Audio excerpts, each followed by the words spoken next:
Welcome to the Joss Youth Podcast, episode 11, and I, Mafi, will be your host. Today, we are talking about all things sports, whether it's what we've been a part of, what sports have immersed us in, like over the years, or what's going on in professional sports, and are there any controversies with that? To discuss this, I've got a few guests on board to discuss this, such as Tashkin, Tahmid, Sajid, and I. How are we all doing today? Pretty good, chilling. It's a long weekend. I'm good too. Yeah. The weather is slowly starting to get warmer. Excited for that. No, I'm pretty good. Yeah. General consensus is that everyone's doing pretty good. That's good to hear.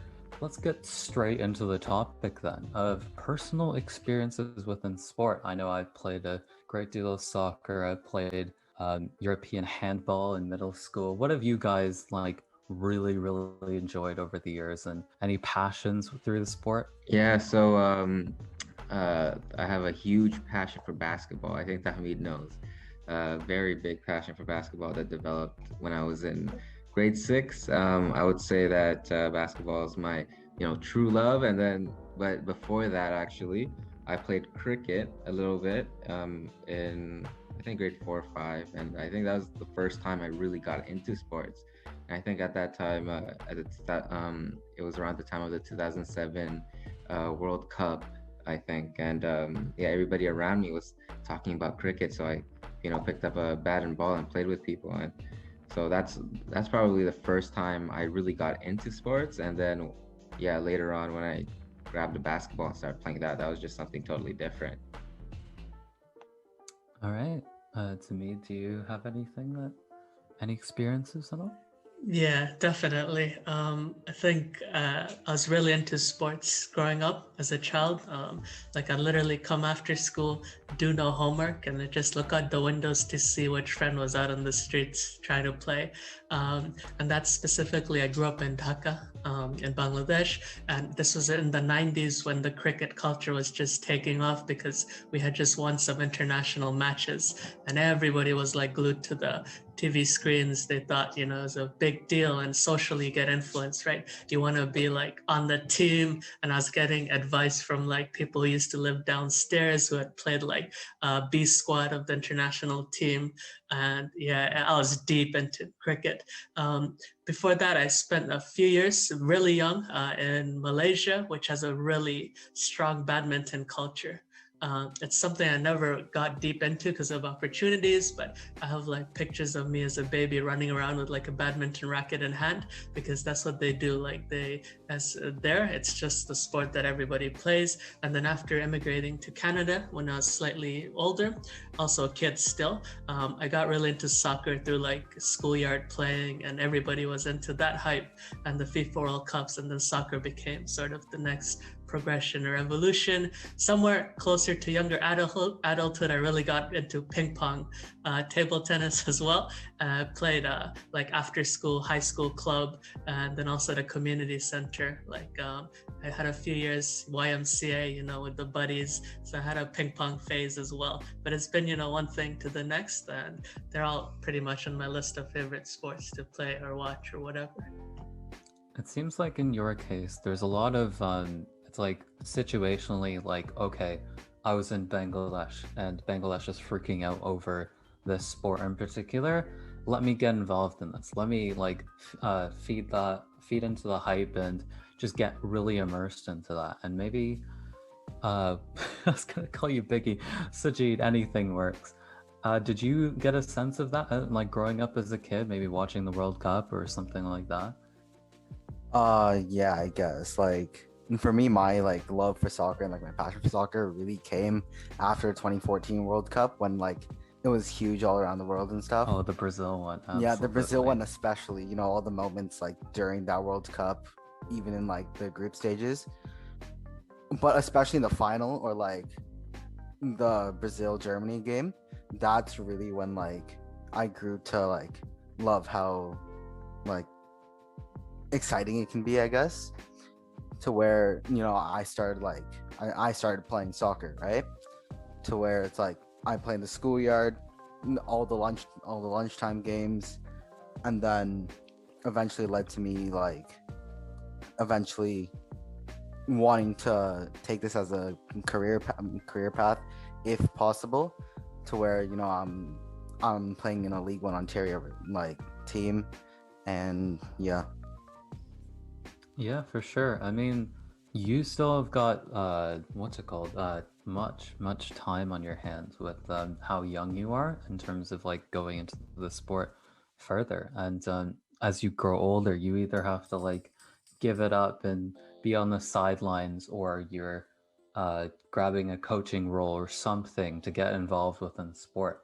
Um, is there something that maybe Tashkin can answer that? Like, are you trying to get into the sport in any different way other than just playing it, like basketball or something like that? Yeah, there's many ways like how somebody would, get interested in a sport. You could obviously watch it and or instead of playing the sport, you could maybe coach it, stuff like that. But just to touch upon like Tahmid and sorry, it says Biggie here, but I know your name starts with a J here. Um, Sajid. Sajid, yeah, or yeah, sorry, Sajid. Yeah, you both were talking about how uh, sports. Oh, I lost my train of thought. What was I gonna say? It's okay. Channel it in. Channel it in. Okay.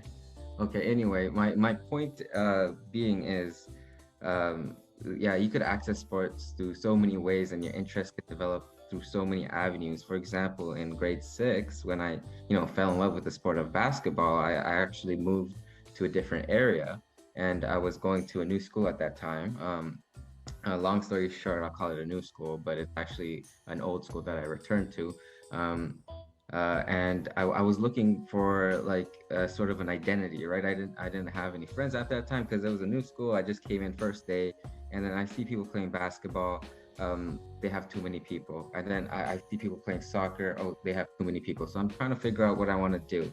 And then at one point, a friend of mine or someone I knew at that time, actually, he had an older brother, and they were just shooting around. They weren't really, playing a basketball game per se. And he's just like, you know what? Why don't you come here? We'll shoot around. And that sort of jump started my like passion for basketball. It wasn't I wasn't actively searching for the sport, but rather I was just trying to fit in for a second, create an identity, and then lo and behold, that's what I did every other recess, and slowly I got better. And then at one point I'm just like, wait a minute, I really enjoy the sport. And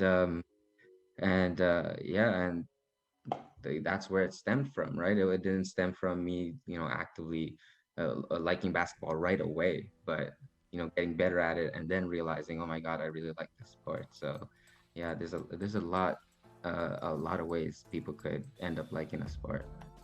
Yeah, for sure. And you end up having a lot of friends that come that way. I know I have like what's it called? Like I go to a local park to just like kick about and like play soccer and stuff like that. But those are like completely like random strangers that I wouldn't have came across either way. I mean, I'm sure Tamid had that sort of experience, maybe with I think it was badminton and what was it? sports, really. Yeah, just any sport. Yeah. I think the best stories are the ones where they don't find the sport, but the sport finds them. And that's sort of the stories I think we're getting here. And that's always the best stories. And like, I remember as a child, like, I didn't have any role model that was like famous, like that I looked up to, but it would always be like kids on the neighborhood or the schoolyard who was like an icon at that sport. And I think internally, I was super competitive, not on the outside, but internally I was like, oh, I want to be like, let's use an example, like Hassan, and I want to be better at cricket than Hassan from the block. And, I want to bowl him out today. And I was always like internally very competitive like that. Or when I got to soccer, there was this kid who was like a menace in elementary school soccer. like lunchtime, he'd be scoring the goals.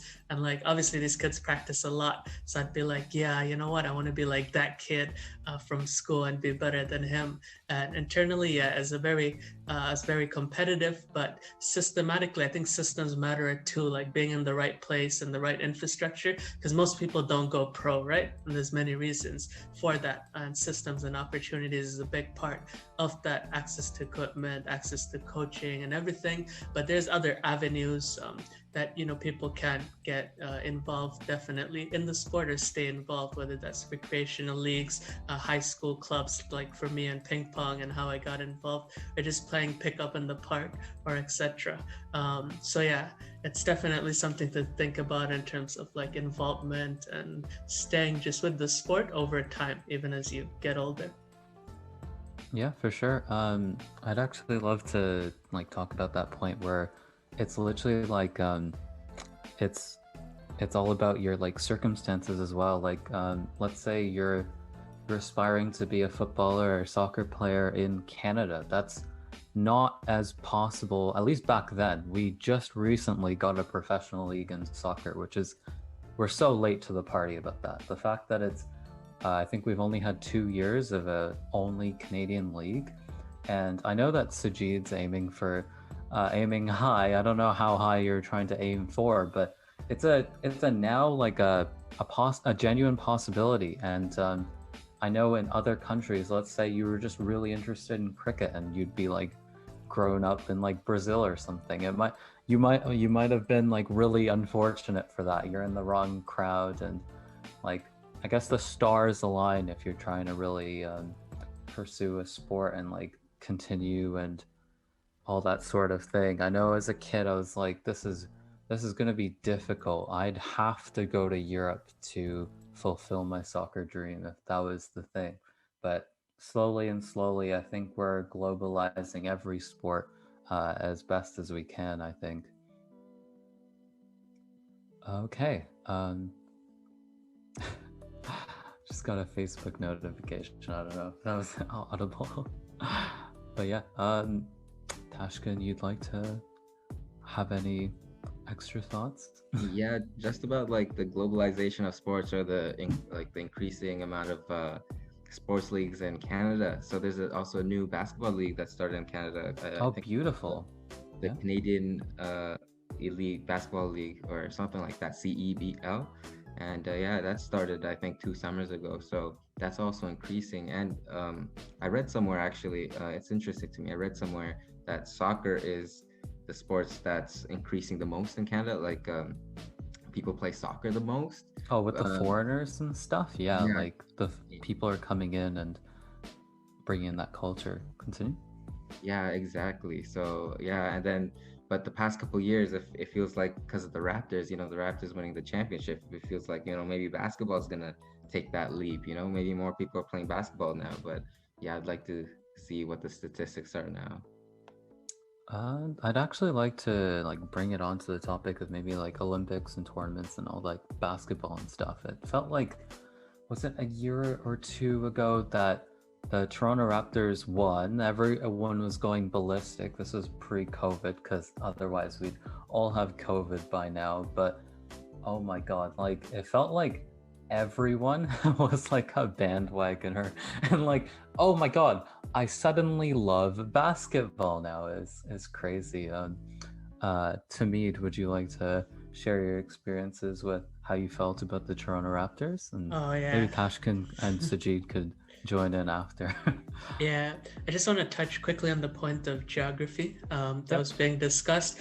And I study, because of like school and everything, I study like migration data and things. And most of the immigrants that are going to be coming in the next 20 years, the bulk is going to be from like South Asia. So Canada, who knows, maybe it's going to be a cricket powerhouse, give it 20 years from now. Oh, absolutely. Like you can tell by the newer generations, like it's a South Asian like dominant Yeah, Yeah. and then they'll also get there's a large number of Chinese population that's coming into Ontario, particularly parts of BC, and maybe who knows, Canada will become like a force in badminton or table tennis as well, right? Because of the populations you're getting and like the sports that they like to play or they dominate in, and the influences from back home. So it's a lot to think about, sort of the geographies of sport and all that. It's very fascinating to me personally. But the other point, obviously, the Raptors, oh my God. So right after that win, we moved kind of from like the East End and Scarborough. If you know what that is, then you know. But we moved out east to like the suburbs, and every house in their driveway had like a basketball net. Would drive around, and the hockey net would be like rotting on the side that was there previously, and the basketball net you could tell was crisp and fresh. They just put it It out. just took It- over. It just took over, and you can see it visibly in people's front yards. But it was a time like to be alive. I don't know if we'll see it again on that parade downtown. Like that's once in a lifetime type of thing. You'll see for sure. Yeah, and as this is really fitting, the fact that I believe you mentioned earlier how you grew up with basketball and such. How did that feel? Like Toronto, Canada, like they finally got that basketball breakthrough. Tashkin? Yeah. Yeah, so yeah, that was amazing in 2019. Oh my God, I remember, yeah, like tearing up when we finally won, right? It was a long time coming, and yeah, as a basketball fan and as a Toronto Raptor fan, a lifelong Toronto Raptor fan, it was just amazing for the city to see. Um, and yeah, everybody worked so hard for it. Well, the Toronto Raptors worked so hard for it, and we just supported them, I guess. But you saw the support that they got, right? Like right outside the arena, there was like thousands upon thousands of people watching from outside the arena. I don't know if any other team does that sort of thing, or fan base does that sort of thing. And then during the parade itself, I think we had like, I forget what the exact numbers was. I think at least like maybe 2 or 3 million people were there at the parade. Just goes to show you like how much of a breakthrough basketball is making in Canada, and also the Canadian team. If anybody follows the Canadian team, yeah, so yeah, a million people. I think Tahmid corrected me, but yeah, the Canadian team right now, we have a couple good players, and if they all get to play together, maybe we could, you know, overthrow the U.S. team, which always ends up winning in the Olympics. Yeah. But Tahmid, I just wanted to bring up. I think Canada is 1-0 against Bangladesh in the Cricket World Cup, if I'm not mistaken. Like I think Canada beat Bangladesh one time. Yeah, Bangladesh is iconic for randomly losing though. So, and I remember that World Cup, and because we were in grade 12, what year would that be? No, I don't want to date myself on the internet, but basically as a 12er, high school just finishing up, and Canada for its first time took part in the International Cricket World Cup. And literally, no joke, they send a bunch of 10th and 11th graders from some schools in Scarborough. They're like, go play against like grown men who's been like through the Australian cricket academies. They had like scholarships in cricket and the whole infrastructure, and a bunch of 10th graders, bro. But I think maybe Canada does have, although I don't think that match was in the World Cup, but I guess Canada somewhere picked up a win against one of the top cricketing nations, such as Bangladesh. So, that's W for them right there. But Canada's cricket is pretty weak still. But W is a W. Yeah, it's a young generation that's ready to boom, and actually, it kind of reminds me of the typical old England in terms of soccer. I know Sajid follows the England national football team quite a bit, and it must be really annoying to lose to Iceland, to lose to Croatia, and like all these like random upsets. How's that going for you? Haha, you don't understand. After that Croatia loss, I remember the 2018 World Cup when England was so good. Everyone in England, they were jumping on beds in IKEA after Sweden win, screaming it's coming home, hoping we're gonna destroy Croatia, just to see that Trippier free kick during then just not matter anymore after Mandzukic or whoever it was, and just finish it off last minute for them. And then us like in the Euros now, our U21s who are just like the promising ones. I think they're for the for the Olympics. They're qualifying, I think. Yep. We are in such a drought, as I've heard. We're 0-2 in our last time I checked, it was like 0-2.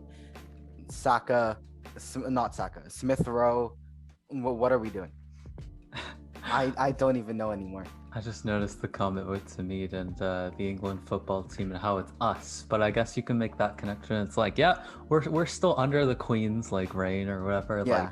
Like that's an us thing. I mean, like growing up, like I know there was the whole Argentina-Brazil divide in Bangladesh, and I was always that anomaly that's just like, yeah, Germany, and then like to see those tears of Messi is just like, wow. Like hold that.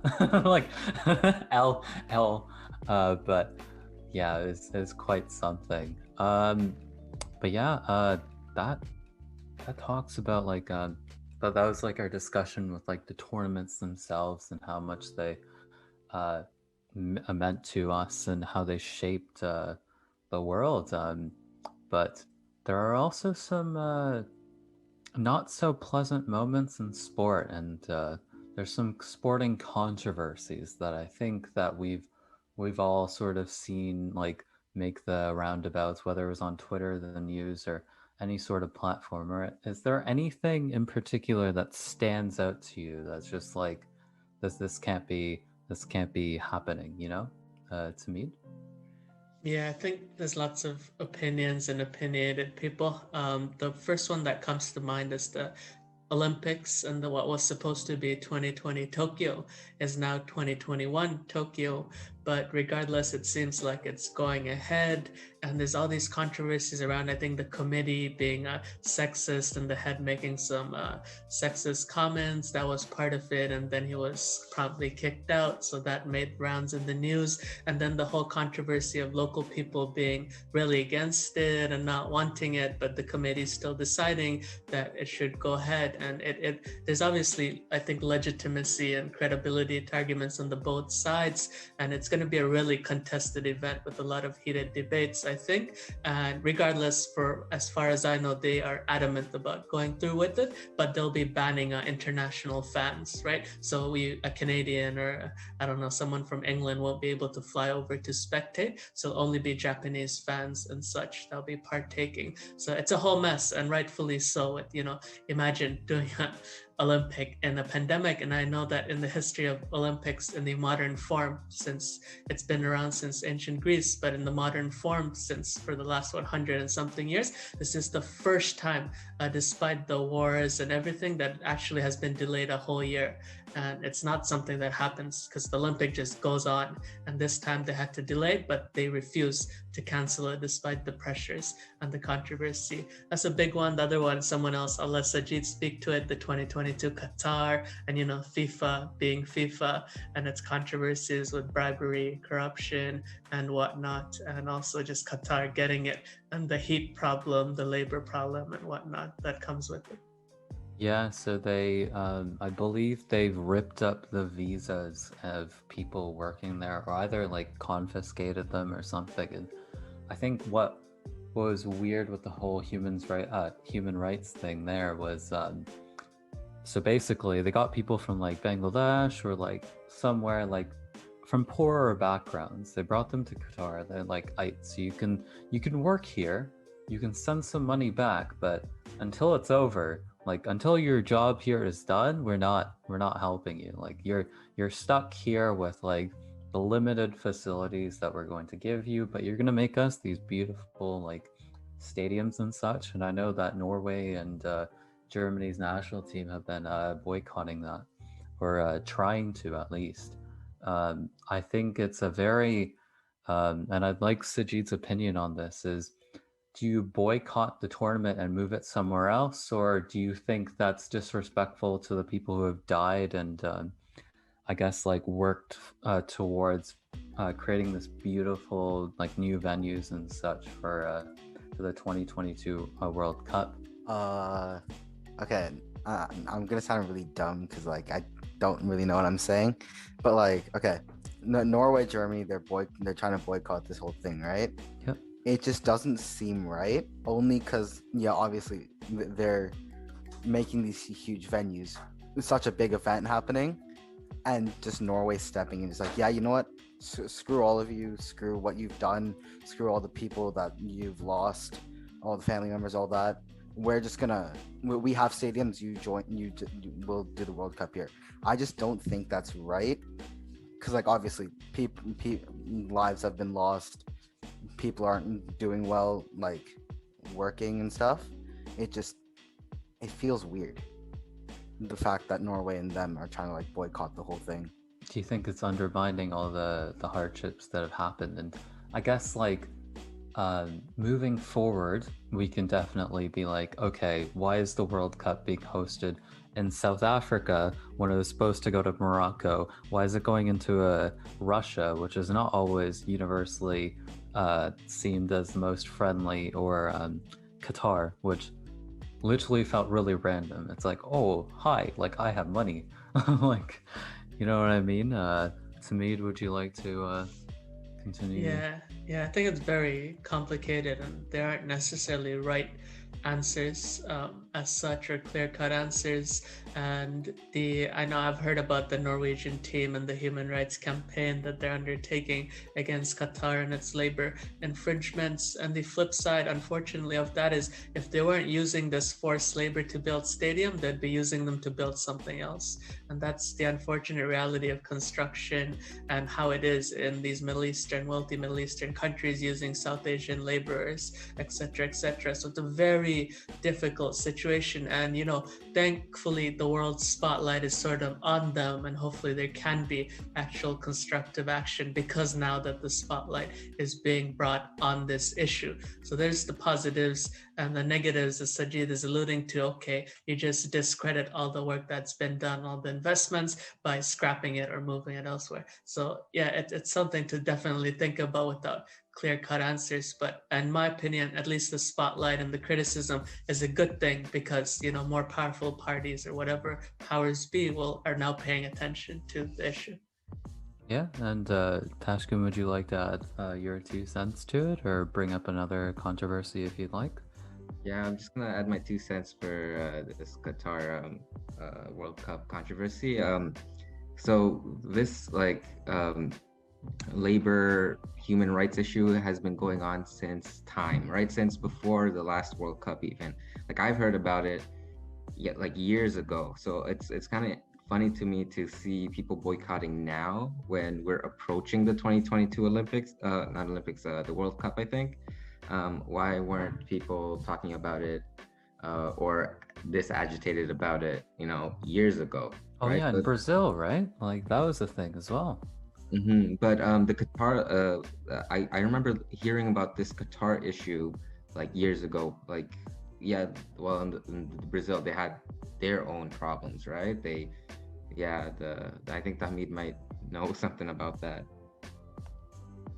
Yeah, the Brazil issue was so a lot of the land that needed to be acquired for like favelas, which is like the Brazilian term for sort of slums and large swaths of people living in very poor conditions together, and they had to literally evacuate those people, and they were using army, like big guns, tanks, to get them out. It's like, clear out, man. We got to build a stadium here. We got to show the world what this is and take it in. It's just not in less developed or developing countries. In Vancouver, Canada, you had the same issues when the Winter Olympic came to Whistler or whatever. They were clearing out like homeless people downtown, etc. So the Olympics and these big events like the FIFA World Cup, they bring to attention and light a lot of the underlying sort of socio-economic and socio-geographic issues at hand. Yeah, so it's something to think about. Yeah, for sure. Tashkin, would you like to continue elaborating, or? Oh, just to like wrap up my point that I was making. So, um, uh, like Tamid brings up a great point. Like the spotlight is on them now. So I think instead of boycotting, the world should try to tackle that problem and force Qatar to tackle that problem instead of not like what if you boycott, then all the lives that made the stadiums and everything. Yeah, for one, that's a it just looks really bad, and it sounds really bad as well. Um, so yeah, I don't think boycotting is the answer here. The spotlight is a great thing, And if you were going to be talking about an issue, like talk about it when it's happening and not when, you know, you're approaching that World Cup or whatever. When it's too late, sort of thing. When it's too late, exactly.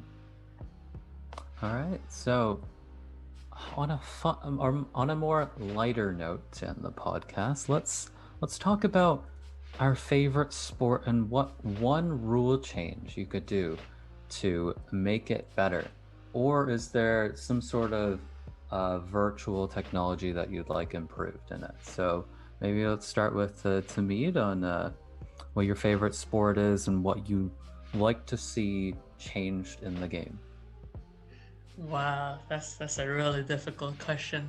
I don't really have one favorite sport. I have a few favorite sports, you could call it. I think, you know, when I was younger, I literally bought a rule book on sports, and I'm such a nerd, and I'd read the different rules of everything from like volleyball to like friggin' cricket, and it was just a handbook of rules in sports. But I haven't read that rule book in years, so I don't know if I can allude to any specific changes. But I do like the whole in cricket, I know that it's one of my favorite sports, definitely. In cricket, there's a lot more sort of virtual reality, as in soccer with what you might know the goal line. In cricket, they use it to determine something called LBW, so leg before wide. And I think that's something that comes to mind that has been helpful, because the umpire on the spot can't judge. Like, it's not possible to get it right, and you might have a 50-50 record, even if you're a top-notch umpire. So with the review system, it's not perfect, and it's actually created more controversies, but you know, that's what technology does. But the sort of, I think personally, my opinion is that this is better than not having it. And even if it is imperfect, the use of the virtual reality or augmented reality technologies. But yeah, just one example that comes to mind, in my opinion, has been a positive development. As for something totally new that should be there, nothing's coming to mind right now. All right. We can maybe get back to you if you do randomly like think of something.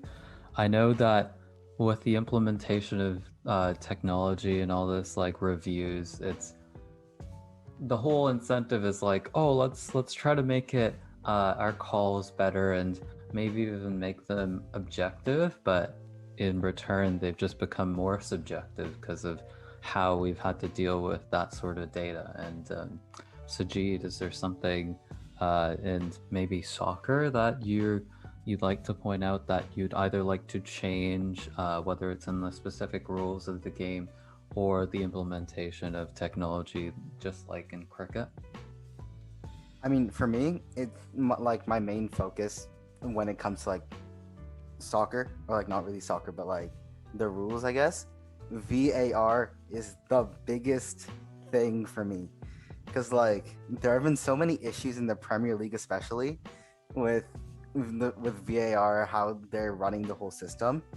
I just think that like I guess they're like I guess it's like being newly implemented into soccer right now, right? Like especially in the Premier League.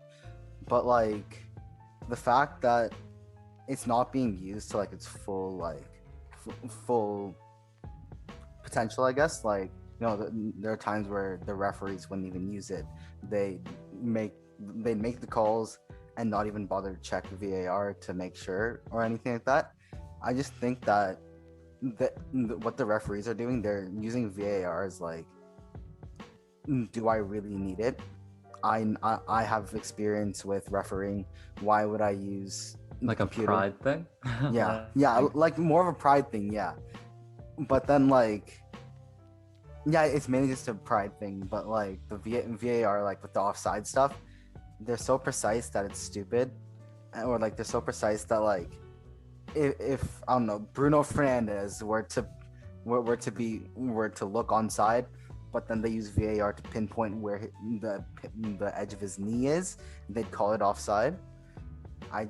It's just a whole mess with VAR. And then obviously Cristiano Ronaldo's thing with goal line technology or whatever it was, where it was clearly in, but they didn't bother to check it. It was just the referees. Yeah, it was a last second, last minute sort of thing where it was just like, it's so bizarre because you'd think, in theory, like, I think the implementation of technology to correct decisions is amazing, right? Like the fact that we're able to do this now is great, but like it's the fact that the referees They're not supposedly using are it. just not using it Yeah. correctly. Yeah, and I don't know if that's it seems like that's a common theme in pretty much every sport. Tashkin, is there a particular thing that you'd like to change about a particular sport, or like whether it's the actual game itself or the technology revolving around it, which seems to be common?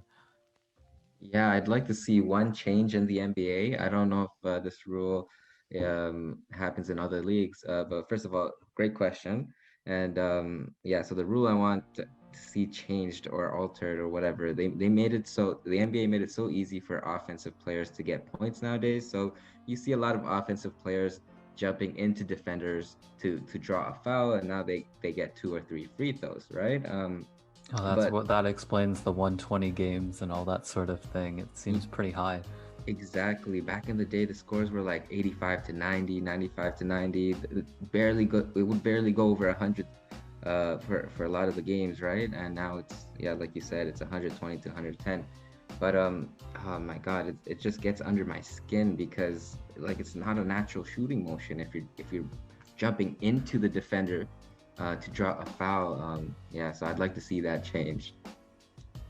It very much feels like sorry to bring it back to soccer, but the whole equivalent of like diving.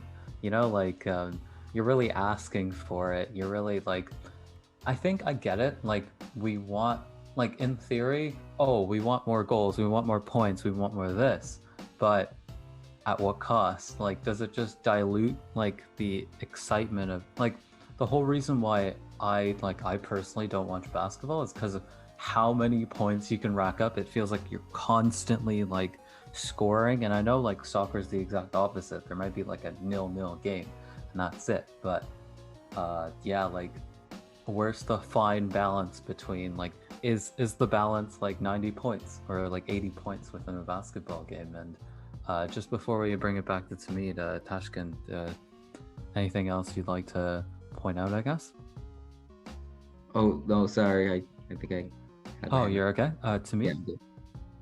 Yeah, I think those are all valid points. And speaking of rule change, maybe they should make any fake dives a straight yellow card in soccer, honestly, because it's gone out of hand. Like some of these players look like they've been to like drama school or something, but the style of the dives and like it's so obvious to tell that they're faking because as soon as possession changed, they're like off the ground and dashing at like full speed. And minutes ago, it looked like they had a heart attack or some serious tragedy. So it's really unfortunate, the state of soccer. And even for basketball, I know a little about it and haven't watched it in a while.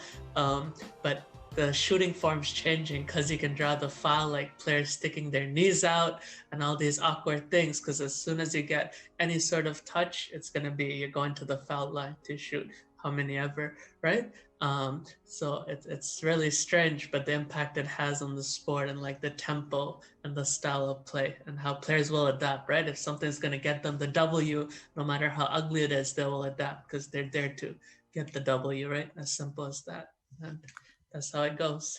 Yeah, and I, what's it called? I just find it so funny in contrast to a sport like hockey.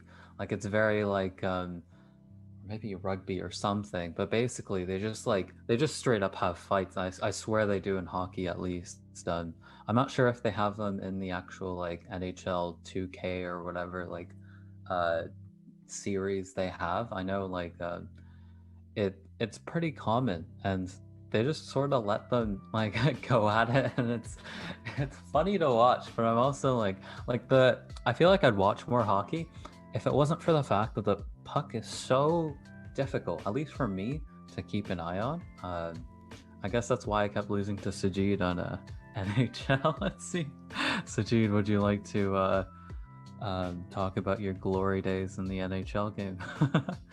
Okay, I never really had like much of an experience like hockey per se, but like when I did like have like a sort of phase, I guess, of hockey, I, it wasn't that I wasn't able to follow the puck. Like obviously it'd be like the commentators be like, oh, Subban has the puck or Patch Ready, whatever, right? But like I only watched hockey because like it was so fast paced and like intense, and I just felt like that was fun to watch for me. End to end stuff, yeah. Yeah, but like okay, bringing back the topic of like diving and stuff. I remember this. I don't remember if it was like I saw it on game or like on Instagram or anything, but like there was this time. I think it was Rivaldo or something.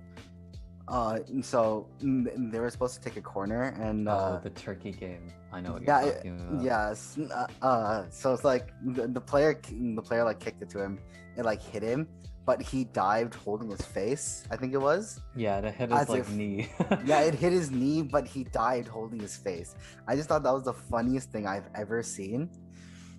I just had to bring it up when we were talking about the diving stuff. Yeah, because like it's not even just like I know we've discussed like the whole thing of controversies with like um like on a national scale and human rights and stuff, but also just like there's some controversial decisions in the game, right? Yeah. And I guess this is also why I mentioned the whole thing of like what new rule would you like to implement? It's like, okay, will this fix the game or will this just insinuate more chaos? Um, is there anything else sports related that anyone would like to add?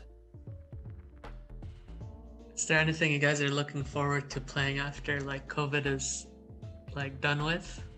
I know personally I'm itching to like get out and play the sports where you need more closer contact. Cricket in the park, that'd be nice. Also soccer's pretty limited too, but you can still pass around the ball and stuff, but like actual playing close range or whatever. So anything you guys are looking forward to post-COVID, I guess? Yeah, with the situation right now, you could probably get arrested for playing soccer with your mates at the park or something. Tashkin, have you gotten arrested for playing basketball yet? No, not yet. Funny that this topic came up because I don't encourage this, but I actually played basketball with my friends, just a close group of friends. Just last week, at a park because Oh, John Tory, eat your heart out, man. yeah, you would. You think? Okay, just make sure you don't. You give me an alias before you upload this, so so he doesn't see my name. But anyway, yeah, we're all safe. We play with masks on. We played with masks on, and um, like we couldn't play basketball in the wintertime because all the gyms are closed, right? So we had to wait for it to get a little warmer. Last week it wasn't even that warm, to be honest. It was kind of cloudy, but we just needed some physical activity. And what's funny is the park we go to, it's like packed with people. And what's even funnier is people ask us if they could play with us. But we made an agreement with each other that we would be the only people we play with, right? We don't Keep want to play that bubble. Yeah. Exactly. We want to keep that bubble. So first of all, like, why are other people asking us if they could play with us? They don't even know us. Don't you know there's a pandemic going on? And secondly, it might sound a little irresponsible for us to be playing basketball outside with our buddies, but sometimes you just need it for the mental health. You need that kind of release because we've been cooped in, and yeah, I encourage everybody to just go outside and not play basketball with people, but like go on walks, runs. Weather's getting warmer, so go on bike rides. And the sport of basketball, you could just play. You just need a net and a ball, right? You don't need people. You could go outside and you could shoot. Same with soccer. I think you could go to any school park and find a goalpost and kick the ball into the net and stuff like that. So yeah, I encourage everybody to play sports. We need it. Yeah, I was having a little bit of a chuckle to myself. I'm like when you were saying kick it, I'm like kick the goalpost. Yeah, like we've been locked up so much. We just don't even play the sport. Just kick kick the net basically. Yeah. But yeah, like absolutely. If you can get something in, like do it. I know like even gym facilities are weird. I know they're talking about, oh, let's open up outside gyms, but like what are you gonna do outside? Like do monkey bar like press ups or I don't know, like what's going on? Yeah, Pokemon Go is a is a great way of like getting yourself out there. I'd play it on the way home. Like this is pre-COVID, but like it was when I was in high school. Like just get yourself like actively involved. I mean, maybe we'll have a Canadian competitive walking team somehow, but I don't know. Like, Sajid, do you like your fair share of walking? My I try to go on walks, Pokemon Go a bit, but like, yeah, not for like after COVID, especially like playing soccer, obviously, like at the park or something, but like with all these like restrictions, like especially me and my friends, we've been like, do we go? Do we not go? Screw it, we'll go. And it's like, screw all the restrictions. We're just gonna go to the park, play soccer. And we get a fair share of people to where it's like, okay, no, this isn't allowed. We're gonna get arrested. Yeah. But yeah, like, police haven't showed up. We're good. We're good. We're good. We're feeding the hunger of the sporty people, and I guess on the note of being a bit mischievous, but exploring our passions and like fulfilling what we like, those cravings that we need. I guess on that note, we will conclude today's sporty podcast. If you liked it, please follow if you haven't already on Spotify. I know you can also watch this on YouTube, so subscribe, like, and comment there. And have a nice one. Thank you for listening.